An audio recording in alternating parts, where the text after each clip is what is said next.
కుట్టి ఏం తింటున్నావు? పీచ్ మిఠాయి. ఎవరు తెచ్చారు? మరి నీ గురించి కాదు కానీ తెచ్చింది.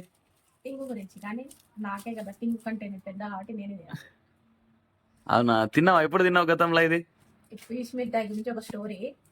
యాక్చువల్ ఏంటంటే నేను ఇంటర్మీడియట్ ఉన్నప్పుడేమో ఎవ్రీడే కంపల్సరీ బ్రేక్ టైమ్ లో మాత్రం పీచ్ మిఠాయి వచ్చేది. అయితే ఏంటంటే మా గేట్ దగ్గర మాత్రం పీచ్ మిఠాయి ఇట్లా గంట సౌండ్ చేసుకుంటూ వచ్చినప్పుడు మేము అందరం వెళ్ళేటోళ్ళం. అయితే ఒక రోజు ఏమైందంటే సీన్ పీచ్ మిఠాయి ఇట్లా ఓపెన్ చేద్దామని అనుకున్నాం. ఇట్లా బ్యాక్ సైడ్ నుంచి ఇట్లా ఓపెన్ చేయాలంటే ఇట్లా కొట్టినప్పుడు సౌండ్ వస్తుంది కదా, నా పీచ్ మిఠాయి మొత్తం కింద పడిపోయింది. నేనైతే మస్తు బాధపడ్డా ఆ రోజు అయితే.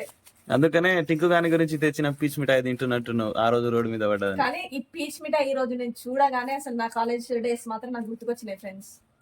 మీకు కూడా ఇట్లాంటి మెమరీస్ ఉంటే మాతో పాటు మీరు కూడా షేర్ చేయండి, లైక్ చేయండి, సబ్స్క్రైబ్ చేసుకోండి.